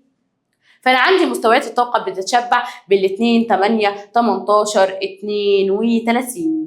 وتعالى بقى على شوية حاجات الطلاب بتبدأ تتلخبط فيها، وبنبدأ يا عيني كل شوية نقول لهم لا يا ابني ركز ركز ركز، وهو برضو مصر إن هو يتلخبط فيها عشان هو من أول مرة مركز. بصوا معايا حلوين، أنا عندي معلومتين الطلاب بيبدأوا يتلخبطوا فيها. أول حاجة طاقة الإلكترون يساوي طاقة المستوى اللي بيدور فيه.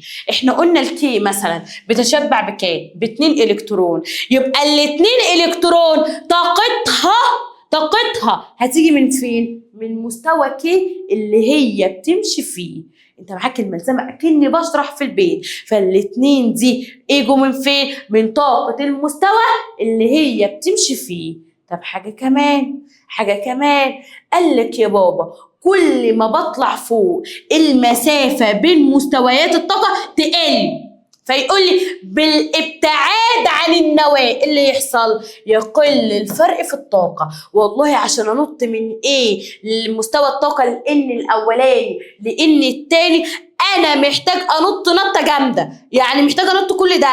لكن من مستوى ان اللي هو 2 للتالت لا نطة صغنونة. طب من التالت للرابع ده نطة صغنونة. لا ده من الرابع للخامس بقت صغرت خالص. يبقى كل ما ابعد عن النواة يقل الفرق في الطاقة. تاني الحاجات دي مهمة. احنا قلنا طاقة الالكترون يعني 2 الكترون اللي ماشيين في كي بتساوي طاقة المستوى كي، وقال لك كل ما اطلع فوق بيقل بالابتعاد عن النواة. تعالوا بقى يا حلوين، قال لك أيهما أكبر مقدار الفرق بين الطاقتين بالمستوى M و L ولا M و N؟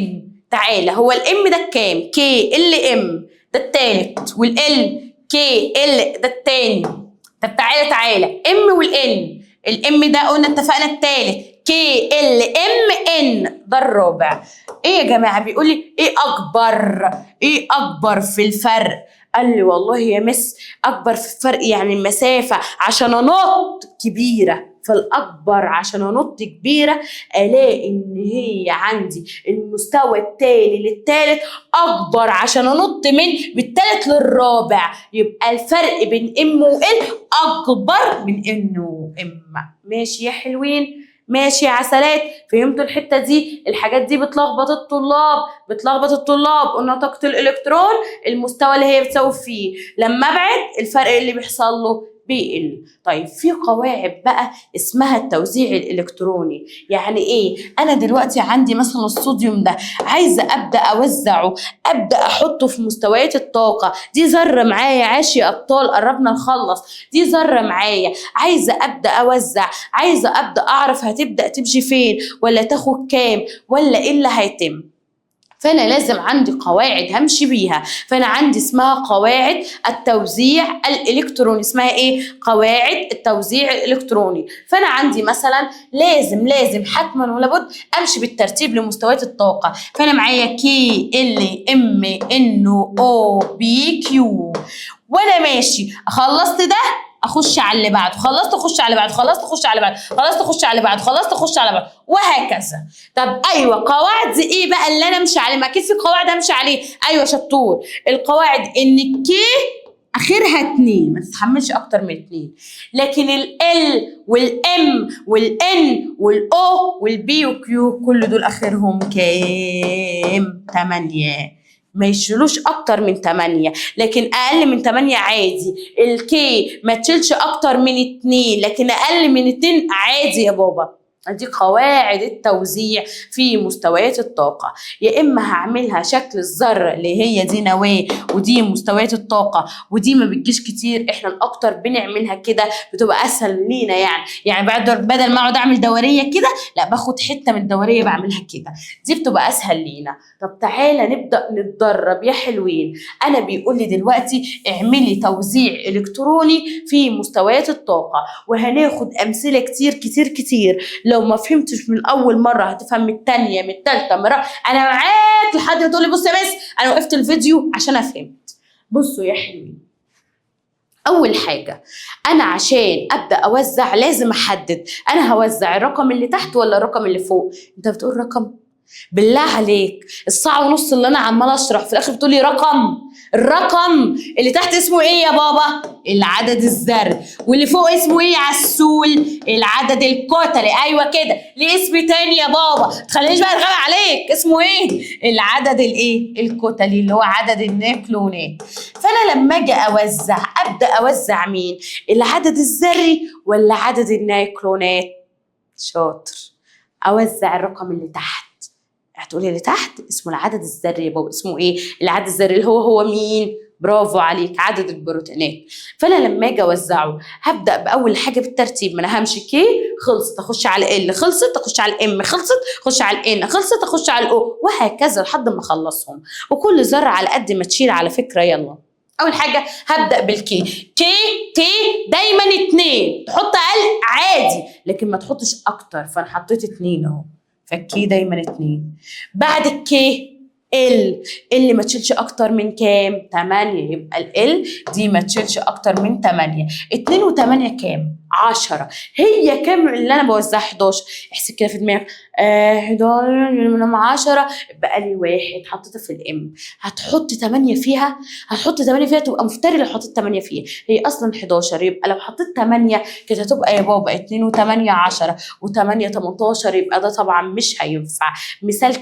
مثال كمان نفهم اكتر.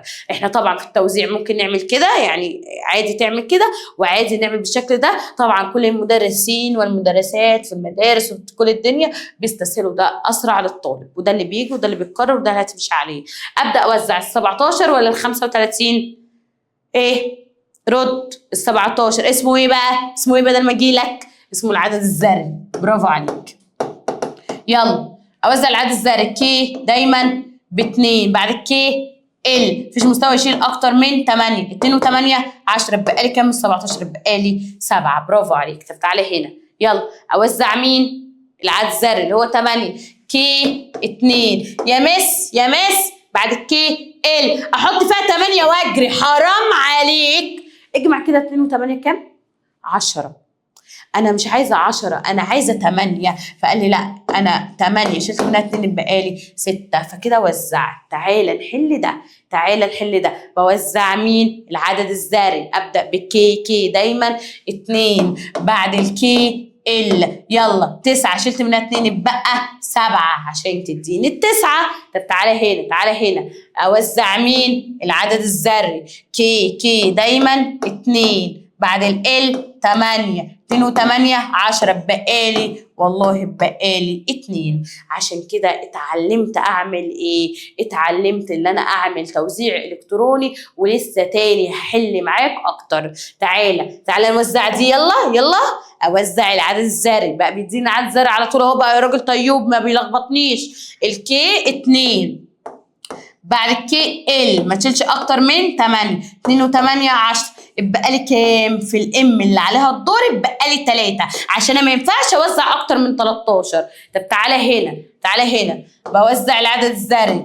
كي 2 8. 2 و8 10. اتبقى لي كام عشان تبقى 20؟ اتبقى لي 10. ايوه يبقى الام اكتب فيها 10. حرام عليك. احنا قلنا مفيش مستوى يقدر يتحمل اكتر من 8. فاكتب هنا 8. 2 و8 10 و8 18. يبقى ان اللي عليها الدور تاخد 2 عشان كله يبقى 20. تعالى تاني يا عم نفتكر الكلام ده. قلنا العدد اللي تحت اسمه العدد الذري، بيساوي عدد البروتونات بيساوي عدد الالكترونات. قلنا جت منين؟ عشان عيون الذرة المتعادلة. طب تعالى هنا. العدد الكتلي يساوي البروتونات اللي هي عدد الذري بيساوي النيترونات. طب انا عايزه النيترونات، يبقى العدد الكتلي ناقص البروتونات. تعالى ننزل تحت. العدد الذري اللي هو بيتكتب في الاسفل ولا في الاعلى؟ لا، العدد الذري بيتكتب في الاسفل. فالعدد الذري معايا 20 اللي هو عدد مين يعني؟ اللي هو عدد البروتينات. طب العدد الكتلي 20 ولا 40؟ لا 40. طب عايزه عدد النيوكلونات، هي العدد الكتلي 40. طب انا عايزه عدد النيترونات، عدد النيترونات هي العدد الكتلي ناقص العدد الذري. فالعدد الكتلي معايا 40 ناقص الذري معايا 20، فهتبدأ تدينا 20. فدي مسائل جميلة بتيجي في الامتحان. طيب يا حبايب قلبي، مس حبيبة والله هانت يا أبطال، هانت يا حلوين. لسه في أغنية في النص، هتحمس عشان تاخد الأغنية. يلا شطور، برافو عليك يا كتكوت. قول عدد انت يا صغنن، حرام والله. بس عسل انت قد كل حاجة. يلا يا عسل. قال لي بقى لو قال لي انا هوزعها لك بس انا عايزاكي تجيبي العدد الذري، هقول له ماله ده انا باخد معاه الفزلوكه. بص يا عسل، انت قلتي لي يا مس مش العدد الذري ده هو عدد البروتونات، هو عشان عيون الذره المتعادله عدد الالكترونات. مظبوط يا بابا، والله مظبوط، وانت عيل شاطر ومفتح. فقال لي يا مس انا ممكن اللي ماشي في مستويات الطاقه دي مش دي الكترونات؟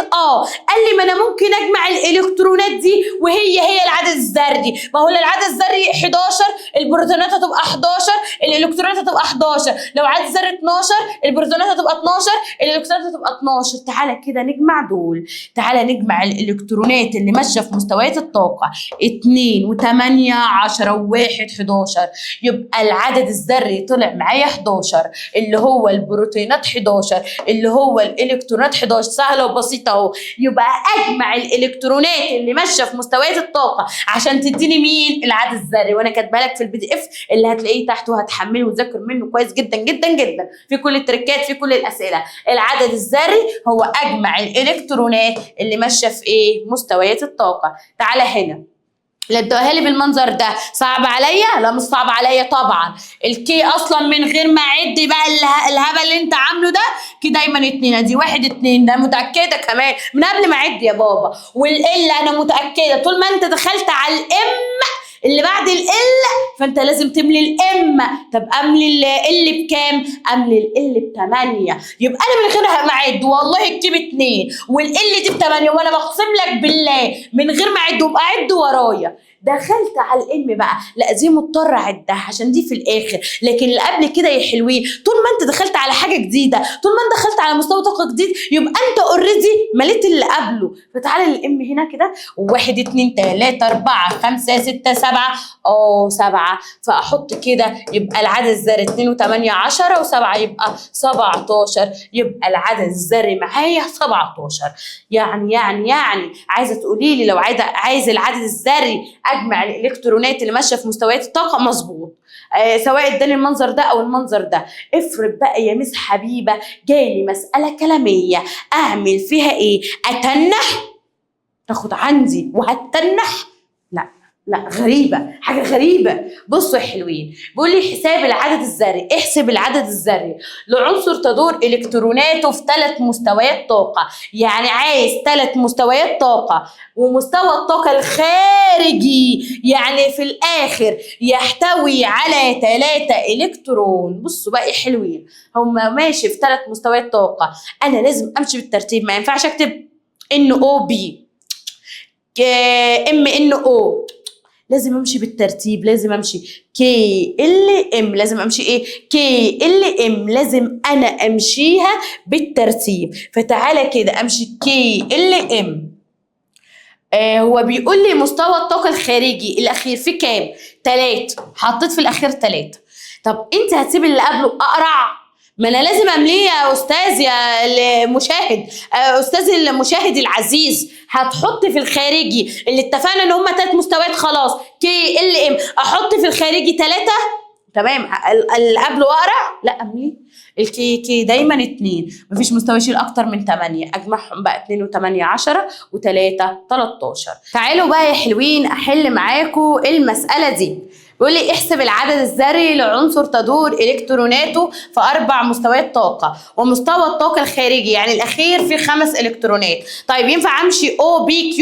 لا لازم امشي بالترتيب. فيبقى معايا KLMN 4 مستويات طاقه والخارجي الاخير فيه كام؟ قال لك الخارجي الاخير فيه 5 مستويات. طب هتسيب الباقي اقرع ولا تمليه؟ قال لك لا ده انا لازم امليه. طب هتمليه بكام؟ قال لك الكي يا حبيبي لازم املي ب2 والال والام اروح ملياهم ب8 واجمع دول ما العدد الذري اجمع الالكترونات اللي ماشيه او تدور في مستويات الطاقه. فاجمع 2 و8 و8 و5 هتديني ايه يا حلوين؟ هتديني 23.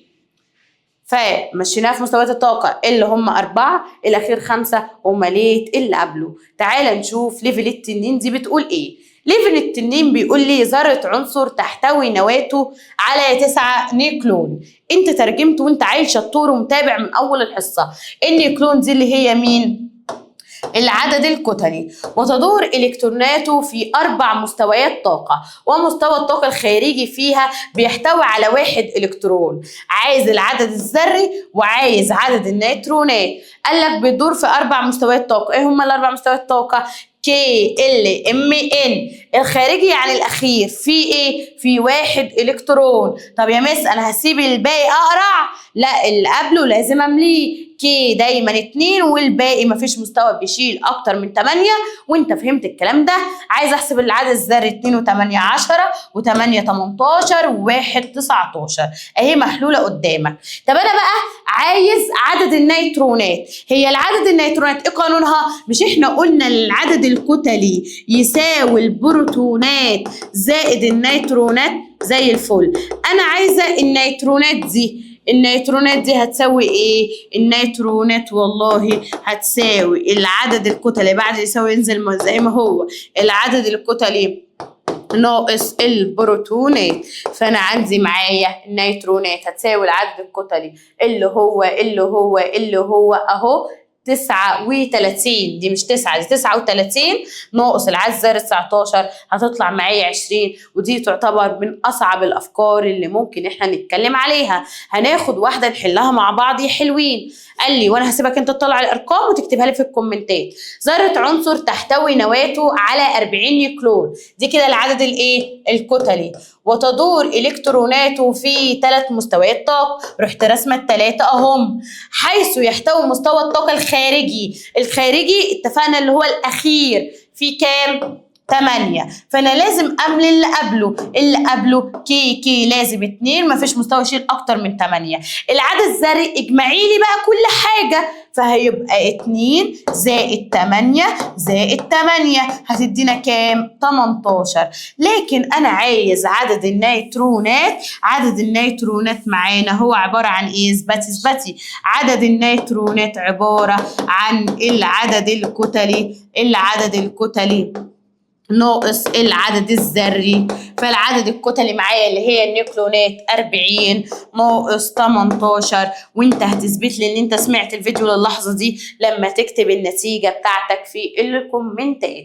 احنا كده وصلنا يا حلوين لاخر حصه معايا، واجا وقت الاغنيه. حاجه اسمها النظائر. ايه هي النظائر؟ معايا عنصر زي ده كربون سي وده كربون سي وده كربون سي، بس اجي ابص على الرقم اللي تحت وخلاص عيب بقى تقولي الرقم اللي تحت.